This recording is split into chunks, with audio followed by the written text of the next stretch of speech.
Hey traders, welcome to Charts and Coffee. Happy Monday, everybody. Great to see everyone. Hope everyone had a good weekend. I know I saw some of you last night, evening, 6 p.m. for our weekly breakdown before as the Sunday markets open. So good to see you all again. All right, so we have just a couple things just to keep an eye on this week. Just a quick glance through the economic calendar. The week after non-farm payroll is usually pretty quiet when it comes to our high volatility, high impact schedule events, aka our hot zones. And so when we have, you kind of scroll down, it's pretty quiet, it's kind of crickets. We have, of course, our Wednesday crude oil inventories, Thursday initial claims, but as far as high impact, right? Our hot zones that we need to keep an eye on really are concentrated on Thursday and Friday.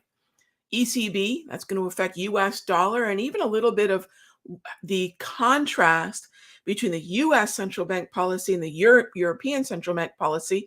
And then we have the CPI. It's one of two hot zones that give us insight into inflation. So PCE is the FOMC's sort of pet rock when it comes to inflation. Of course, the CPI is the other variety. Of course, anytime we have data that gives us some inkling into what's happening with inflation, steady, heating up, cooling off, that's going to be a major, major release. So that's what we have coming up this week. And then, some of these hot zones, by the way, if you didn't know, last week, and I'm going to do this again, a lot of great feedback on this. Friday, we streamed at the Simpler Trading YouTube channel, like we're doing right now, the non-farm payroll hot zone. And I'm going to look at CPI the same way this week, and I might even do the ECB. It depends, but we'll definitely do the CPI where we go online live about 5 minutes before the event, and I show you the levels that we're looking at before the data comes out. Not that we're positioned before, but we want to know where those inflection points might be based on time and historical volatility. And that's exactly what we did with non-farm payroll. And you could see the setups there. We'll do something similar this Friday as well for those of you that want to check that out. All right, gang, but this show is about your questions. So let's go ahead and dive into those. And kicking it off with, all right, good morning. Can I take a look at MGM? Let's go and take a look at the structure of this. Had a nice inside day on Friday. Yes, we sure did. I'm looking at buying around the 35.80, 35.80 Darvis, or even a more aggressive. Okay, so number one, love the idea with puts. Absolutely. The directional bias is most certainly bearish. We can see that. Let me grab my drawing tools here. We can most definitely see that. Really good stuff. Good eye. Really good eye. Everyone has access. If you're in any of the rooms here at Simpler, you have access to a version of this layout with my free tools on it, and you'll have the trade flags. And you'll notice the red grab candles, which are also included on that free layout. Red grab candles, red trade flags. For those of you that have the multi red over red, this is short the rip. Absolutely. And then looking at that Darvis level right there, I'm with you. And it's at the bottom line of the wave, even better. And then we have this other Darvis level, if we were to extend forward, gives us a little bit of a zone within the wave. So if we can get a rally up into that level, so bullish momentum, fade the strength, buy the put, I'm with you. Nacho, very nice. Really good stuff. I like where your head's at. SLB, how are you? All right, so Debbie's question on SLB. So SLB tracks back to, right, if we want to look at it from the index sector stock, or when it comes to oil stocks, commodity, right, crude oil sector, OIH, and then the individual stock.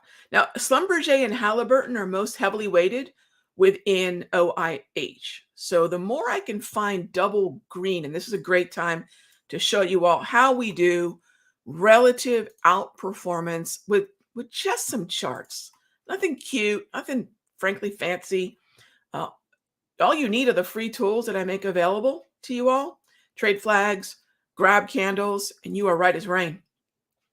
And what we want to look at is OIH in an uptrend? And that's a no, right? But Schlumberger, right? Tesoro P10, Hammer, a lot of these, 4 of these specifically, are in double green uptrend. So in this case, we have boats that are outperforming the tide. And then what's even more important is which boats. If they are high concentration weighted boats, if this is a sector that is comprised of just a handful of stocks that are making up sort of an outsized percentage of the weighting, then you have certain stocks that are more important than others. I mean, none more important than Schlumberger and Halliburton, but your top 5, top 6 would be very important in this sector. When most of those are heading up, there's a sort of inevitability, sort of a tick-tock before, right? It's just kind of inevitable that we're going to see OIH likely also turn into an uptrend. So you've got some boats that are giving you a little bit of insight into, hey, you know what? This is probably going to be inevitably where OIH heads.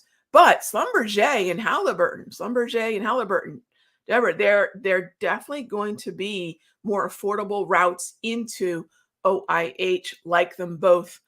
The energy, mostly natty gas, RBOB, but even crude are looking quite strong after that OPEC. Even though OPEC increased output, crude's still hanging on to its strength. So good stuff.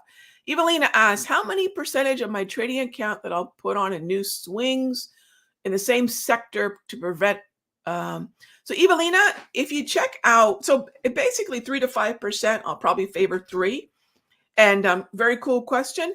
Those of you that are in the Sector Secrets Mastery, where I go into a lot of detail about my position sizing and risk, check out the advanced Holy Grail video. We call it the Holy Grail because position sizing and risk management are the Holy Grail of trading, not strategies, not secret squiggles. It's all about position sizing and understanding the risk. And if you check out the advanced one, we kind of dove into that topic. But usually 3%, I'll kind of ratchet that down to 3, but I'm usually between 3 and 5% for any of them. If I start to see overlap, we can ratchet that down to 3. All right. What futures products do I trade using the daily candle? Any of them that have liquidity. Yeah. Any of them that have the liquidity. So if I have good open interest, so I want to focus on the front month. So with futures, liquidity means what's the front month.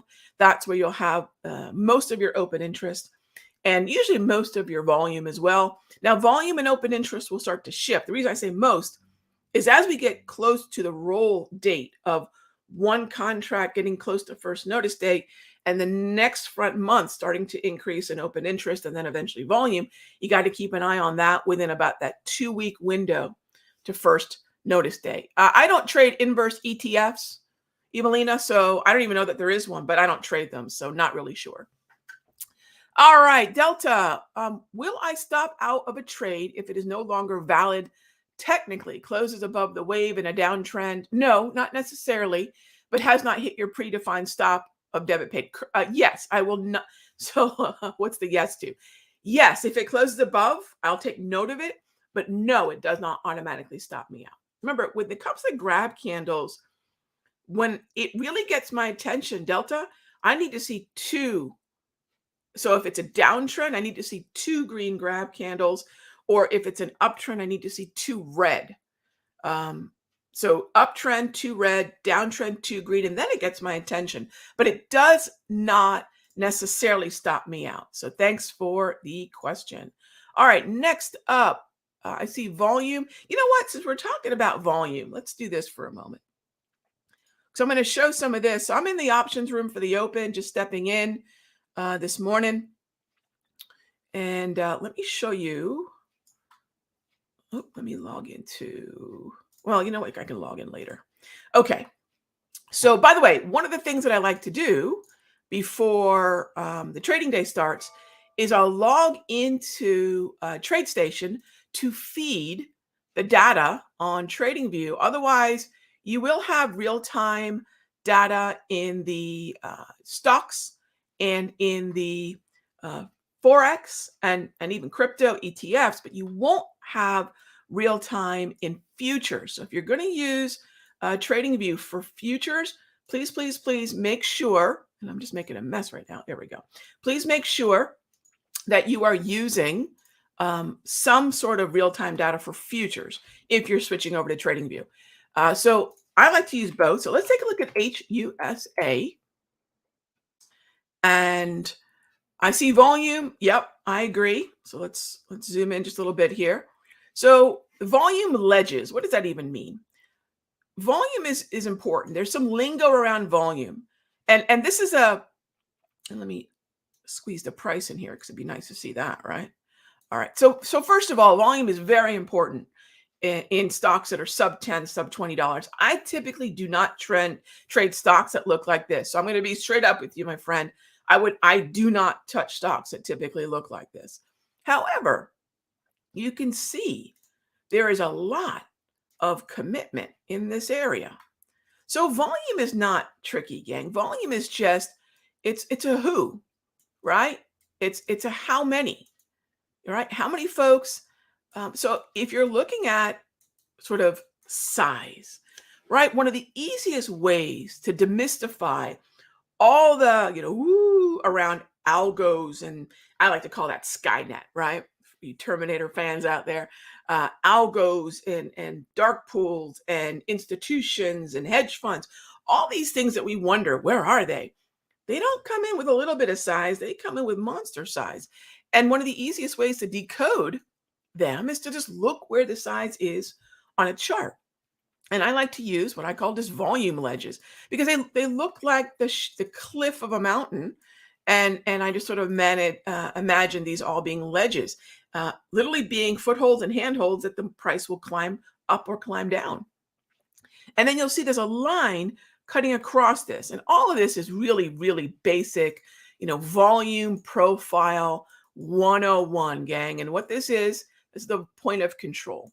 The point of control, depending on where you anchor it, is showing you from what point forward, right? From what point forward we have seen the most volume. That's it. That's it. And you can do this on many, many platforms. But one of the things I always recommend, whether this be a volume weighted average price or the VWAP, or whether this be volume profile, you need to know where it's anchored and why you're anchoring to a certain date. You do not want this sort of randomly rolling volume profile. Otherwise, you're really not looking at a set period. And by the way, know this, almost every indicator that you probably have running on your chart right now is set to a date, time, or a period, right? You're going back 34 periods, 34 EMA. You're going back 200 periods or intervals, 200 EMA. And everything usually has a set. And then usually what's really interesting is when it gets to volume or VWAPs, you'll notice all of a sudden it's rolling. And it just never made any sense to me. So part of it is making sure you've anchored it. So yeah, there is a very interesting volume going on in this area. But remember, volume is less about being strict support and resistance and a little bit more additionally like gravitational pull. In other words, it sometimes is going to be difficult for a market to get out of a thick layer of volume. And it's oftentimes going to be difficult for a market to get through a layer of volume. And you can see that right there. All right. So that is what we have right now in terms of the zones. And then look at the Darvis to boot. So is it too much too fast? I would probably say yes for now. But remember, low-cost stocks have their own psychology. Al, they have very much their own psychology. All right. Anthony, I'm not sure what symbol that is. And I couldn't even begin to break that down in the show. But thanks for asking. But I'm not actually 20. I'm not really sure what symbol you're looking at there, my friend. Okay, AEP. Now we're wandering into XLU. Oh, it's Amazon? All right, thanks, bot. My friend, I couldn't even begin to tell you, you own 20 cents of a, yeah, way beyond my power band there for this morning. Um, and basically, 20 cents. You know what, bot, you want to chime in on this one? Thanks, thanks, bot. All right, so AEP. So this is wandering into XLU.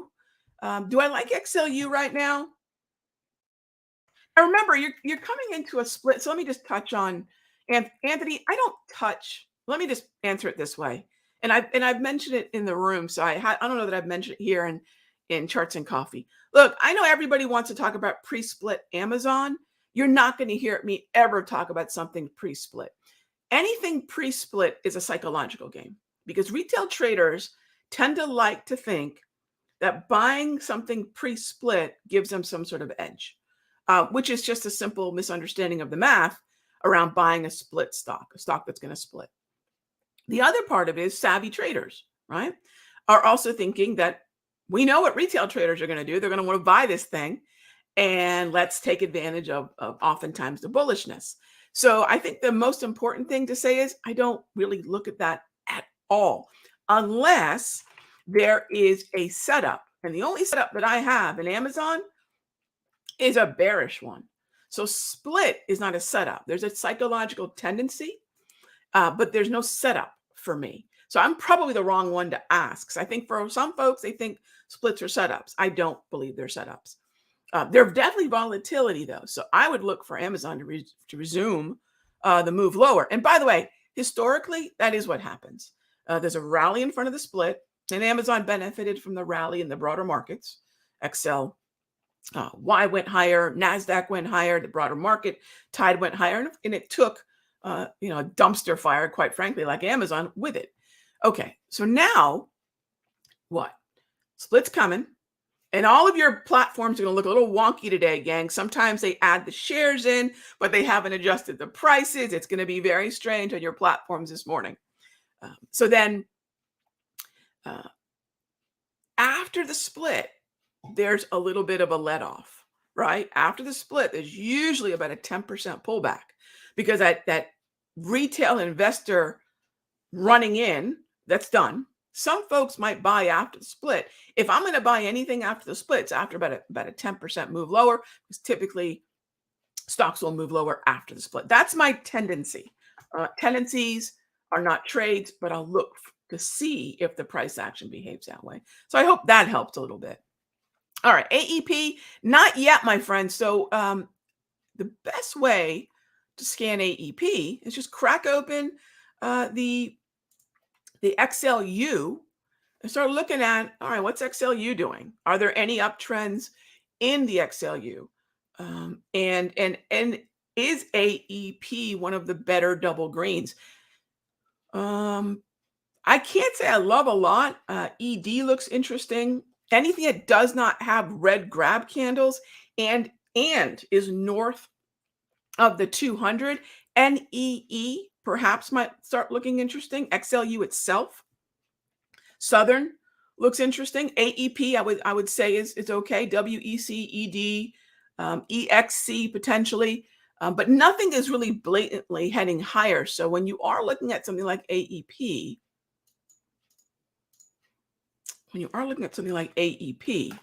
let's go back to that trading view chart. Where are the volume ledges? Well, let's use the volume ledges again.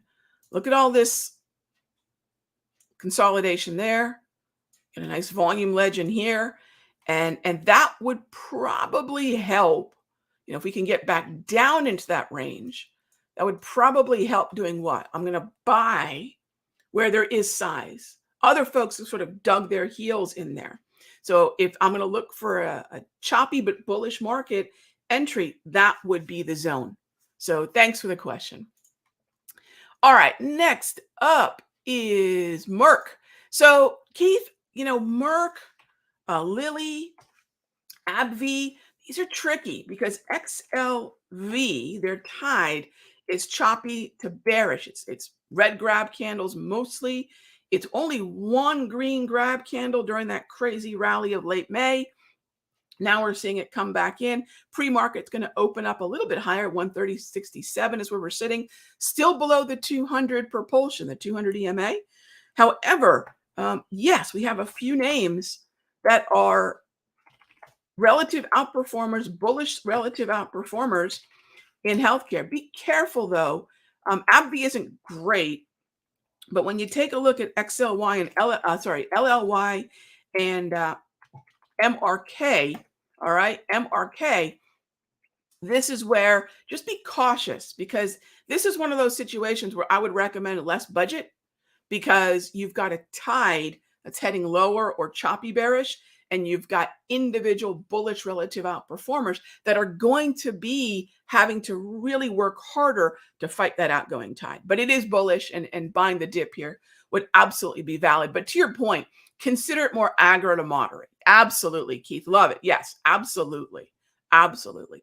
All right, gang, my time is up here. I'm jumping on over into the options room for morning, just covering in that room here today. Thank you as always for being with us for Charts and Coffee. Caffeinate and dominate, my friends, and I'll see you in one of the rooms later on this week. All right, be good to each other.